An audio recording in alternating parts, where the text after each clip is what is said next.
Hi అండి, ఇవాళ వీడియోలో తోటకూర పెసరపప్పు వేపుడు తయారు చేసుకుందాం.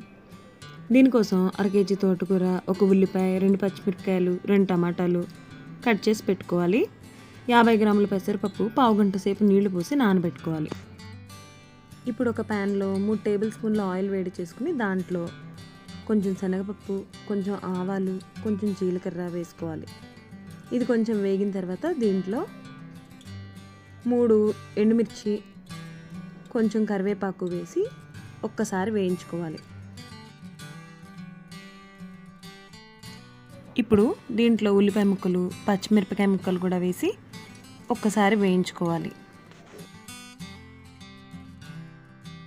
దీంట్లోనే పావు టేబుల్ స్పూన్ పసుపు కూడా వేసుకుందాం.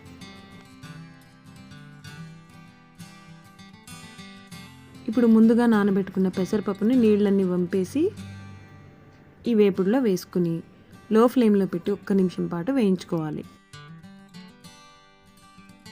ఇప్పుడు సన్నగా కట్ చేసి పెట్టుకున్న తోటకూర ముక్కలు కూడా వేసేసి ఒకసారి కలిపేసి మూత పెట్టి మీడియం ఫ్లేమ్లో మగ్గించుకోవాలి. తోటకూర మగ్గేటప్పుడు మధ్య మధ్యలో అడుగంటకుండా ఇట్లా కలుపుకోవాలి. మీడియం ఫ్లేమ్లో 2 నిమిషాల పాటు మగ్గించుకుంటే మనకి తోటకూర మెత్తగా ఉడుకుతుందన్నమాట.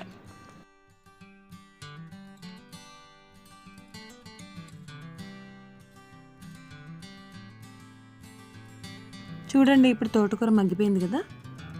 ఇప్పుడు మనం కట్ చేసి పెట్టుకున్న టమాటా ముక్కలు కూడా వేసేసుకుందాం.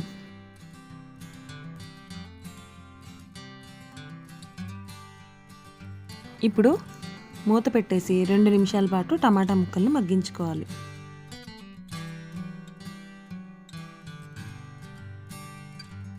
ఇప్పుడు మనం రుచికి సరిపడా ఉప్పు వేసుకుందాం. ఈ కూరలో మనం కారం వేయాల్సిన అవసరం లేదండి. పచ్చిమిరపకాయలు, ఎండుమిర్చి వాడాం కదా, ఆ కారమే సరిపోతుంది. మీకు అంతకీ కావాలంటే కొంచెం కారం యాడ్ చేసుకోవచ్చు.